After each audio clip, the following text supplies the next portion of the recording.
하나님이 주시는 말씀 고린도후서 6장 16절에서 18절. 오늘 고린도후서 6장 마무리하도록 하겠습니다.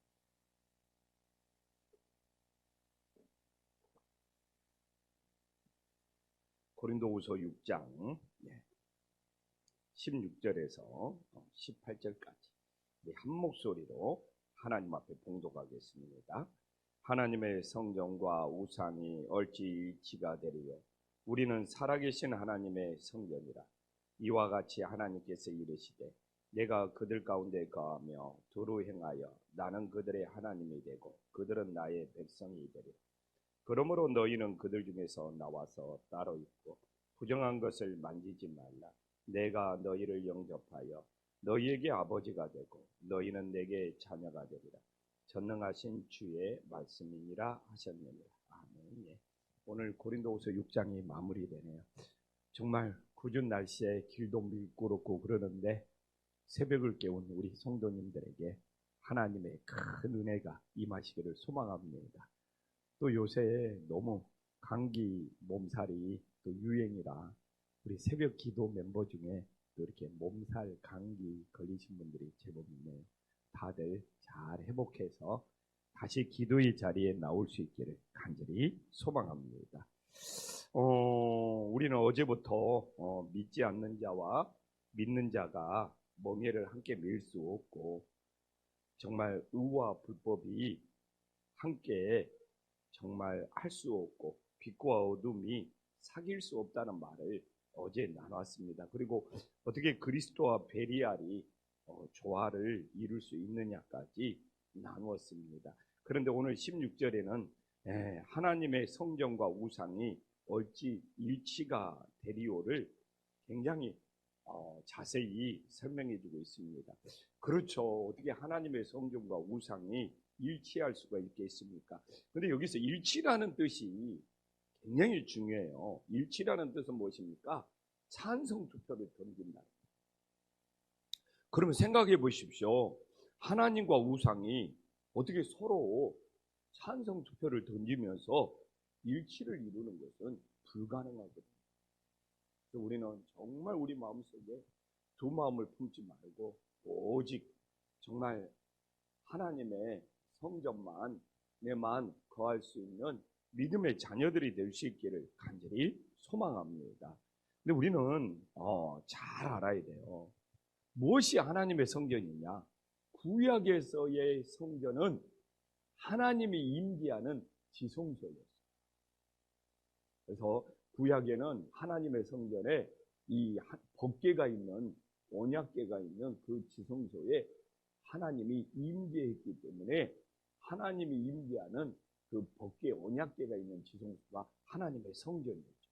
그러면 신약에서의 하나님의 성전은 무엇입니까? 바로 우리의 몸이 하나님의 성전이 되면 믿으시기를 간절히 소망합니다. 그러면 우리의 몸이 어떻게 하나님의 성전이 될 수 있느냐? 우리 몸에 하나님이 임재하시죠. 지금 우리 몸에 성령 하나님께서 임재하고 성령 하나님께서 거하고 계심을 믿으시기를 간절히 소망합니다. 그래서 우리는 구약신앙과 구약신앙이 예수님이 오신 이후에 신약신앙으로 어떻게 변했는지를 잘 알아야지만이 우리들이 신앙생활을 잘 할 수 있고 이단에 빠지지를 합니다.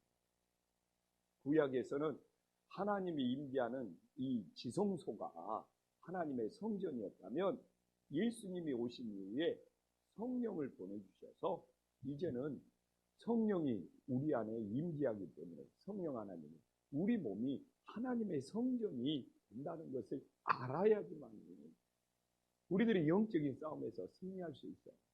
그래서 진짜 신약에서는 우리가 지금 여기 있는 곳은 하나님의 성전이 아니라 교회당이에요. 교회당. 예배당이에요. 예배당. 구약에서는 알잖아요. 하나님의 성전은 딱 하나밖에 없어요. 예루살렘 성전 딱 하나밖에 없어요. 그러나 지금은 얼마나 대한민국 땅에 교회당들이 많아요. 이 모든 교회당을 하나님의 성전이라고 하는 것은 성경적으로 맞지가 않아요. 그렇기 때문에 예배당, 교회당, 그리고 또 이 예배당, 교회당에도 성령 하나님이 또 임재하시니까. 그래서 우리는 구약에 지성소가 하나님의 성전이었다면 신약에서는 우리의 몸에 성령 하나님이 임해서 우리는 이제 하나님의 성전이라는 것을 잊지 말고 살아가기를 간절히 소망합니다. 얼마나 구약에 신약에 예수님이 오셔서 새롭게 완성했어요. 안식일이 예수님이 오셔서 부활해가지고 주일신앙으로 바뀌었어요.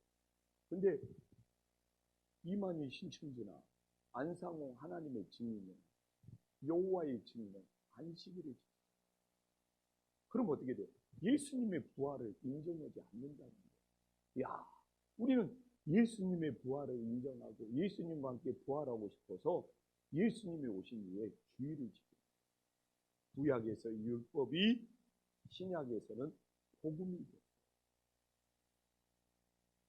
구약에서는 진짜 땅의 축복이었어요. 그러나 신약에서는 뭐예요? 하늘의 축복이. 구약에서는 이스라엘 백성들이 선민의식을 가지고 있어요. 예수님이 오신 이후에는 복음을 전파하는 사명의식을. 그래서 이 구약의 신앙이 어떻게 신약의 신앙으로 바뀌었는지를 알아야지만이 우리의 믿음이 바로 설 수 있고 영적 싸움에서 승리할 수 있는데, 한국 교회는 너무 구약 신앙에 갇혀 있어요. 구약은 사도 바울이 말하잖아요. 그림자다.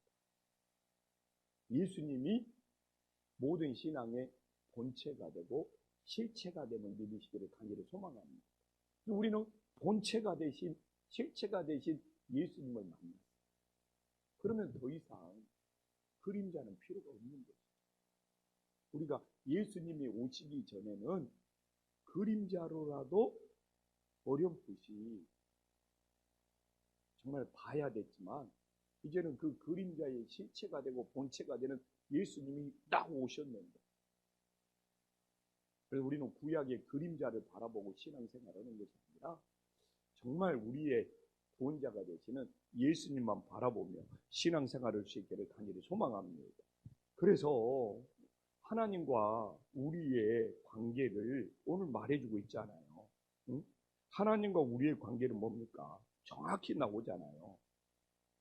이 내가 16절에 보면 후반부에 나와 있죠. 내가 그들 가운데 거함. 이제 하나님이 우리 안에 임재하시는 거예요. 정확히 나오고 내가 그들 가운데 거하며 두루 행하여 나는 그들의 하나님이 되고 그들은 나의 백성이다. 하나님이 우리 안에 이제는 거하시고 우리 안에서 두루 행하시는 하나님이 되었기 때문에 우리가 확실히 하나님의 성전이라는 것을 기억합니다. 우리가 하나님의 성전이 된 우리 몸으로 하나님께 영광 돌리는 은혜의 역사가 있기를 간절히 소망합니다. 그럼 우리가 하나님의 성전이 되었으면 어떻게 살아야 됩니까? 17절에 나오잖아요. 너희는 그들 중에서 나와서 따로 있고 부정한 것을 만지지 말라. 내가 너희를 영접한다. 그래서 우리는 죄악의 무리들과 세상에 죄 짓는 무리들과 함께 있지 않기를 간절히 소망합니다. 우리는 거룩한 곳에 있어야 돼요. 그 말입니다. 죄 짓는 곳에 있으면 안 돼요. 우리는 죄 짓는 곳에 있는 것이 아니라 거룩한 곳에 있어야 돼요. 왜? 우리 몸이 하나님의 성전이기. 우리는 죄 짓는 곳에서 함께 있을 수가 없어요. 하나님의 성전이 된 우리들이 죄 짓는 곳에 함께 있지. 거룩한 곳에 함께 있는 믿음의 자녀들이 되기를 간절히 소망합니다. 여기 나오네. 부정한 것은 만지지도 말아요. 우리가 죄는 모양이라도 버릴 수 있기를 간절히 소망합니다. 오늘도 모든 부정한 것은 만지지도 말아요. 이 부정한 모든 것은 물리치고 하나님의 자녀 거룩하게 살아갈 수 있기를 간절히 소망합니다. 그래서 18절에 이제 마무리합니다. 구약에서는 하나님과 이스라엘 백성들의 관계가 종의 관계였어요. 그러나 예수님이 오신 신약에서는 어떻게 되는 거예요? 하나님이 우리 아버지가 되고 자녀 관계가 되었음을 믿으시기를 간절히 소망합니다. 그래서 너희에게 아버지가 되고 너희는 내게 자녀가 되리라. 전능하신 주의 말씀이에요. 구약은 다 하나님, 이 모세도 주인과 종의 관계였어요. 종으로서 하나님 앞에 충성했어요. 그러나 예수님이 오신 후에 우리는 어떻게 돼요? 하나님과 우리가 하나님을 아버지라고 부르는 자녀의 관계로 바뀝니다. 그러니까 이렇게 구약신앙이 신약신앙으로 어떻게 바뀌었는지 오늘 본문에도 나오죠. 구약에서는 지성소에 하나님이 임재했기 때문에 예루살렘 성전이 하나님의 성전이었다면 이제는 우리 몸에 성령 하나님이 임재하기 때문에 우리가 하나님의 성전입니다. 구약에서는 이스라엘 백성들은 다 종으로서 하나님을 섬겼다면 이제 신약 예수님이 오신 거는 하나님을 아버지라고 부릅니다. 우리는 하나님의 자녀로 정말 세워져서 이렇게 구약신앙이 신약신앙으로 구약의 그림자 신앙이 예수님이 오신 이후에 어떤 신앙으로 바뀌었는가요? 우리는 성경을 통해서 바로 깨달아요. 우리 믿음이 든든한 신앙이 되고 우리가 이 예수님 오신 이후에 이 신약시대에 하나님께 얼마나 축복을 받고 얼마나 사랑을 받고 있는지를 알 수 있죠. 어떻게 종하고 자녀하고 비교를 할 수 있겠어요? 우리는 이렇게 큰 사랑을 받았어요. 그래서 오늘도 우리가 예수님이 오셔서 예수님이 우리에게 얼마나 큰 사랑을 주셨는지를 깨달아 세상의 모든 일들을 예수님의 사랑으로 이겨낼 수 있는 주님의 자녀들이 될 수 있도록 간절히 소망합니다. 기도하겠습니다. 하나님 아버지, 하나님의 성경과 우상이 어찌 일치할 수 있습니까? 어떻게 하나님과 우상이 서로 찬성하면서 함께 어울릴 수 있겠습니까? 주님, 도저히 불가능한 일입니다. 구약에서는 하나님이 임재하는 지성소가 하나님의 성전입니다. 신약에서는 성령이 우리 안에 임재하는 우리 몸이 하나님의 성전이 된 것임을 깨닫고 하나님의 성전이 된 우리 몸이 정말 우상과 일치를 이루지 않고 또한 세상의 죄악 가운데 머무르지 않고 하나님의 성전이 된 우리 몸이 거룩하게 살아갈 수 있도록 인도하여 주시옵소서. 구약에서는 하나님과 이스라엘의 백성의 관계가 종의 관계였습니다. 그러나 예수님이 오신 이후에는 우리는 하나님을 아버지라고 부르며 자녀된 관계로 변화되었습니다. 주님, 종의 신분에서 자녀된 신분으로 바뀔 수 있는 얼마나 큰 축복이고 얼마나 큰 사랑이고 얼마나 큰 은혜인 줄을 깨닫게 하여 주시옵소서. 우리들이 무엇이 간데 하나님께서 자녀를 삼아 주셨어요. 오늘도 하나님의 자녀된 우리들이 우리 하나님을 아바 아버지라고 부릅니다. 세상의 영적 싸움에서 승리할 수 있는 믿음의 자녀들이 되어지게 하여 주시옵소서. 예수님의 이름으로 간절히 기도 올리옵나이다. 아멘.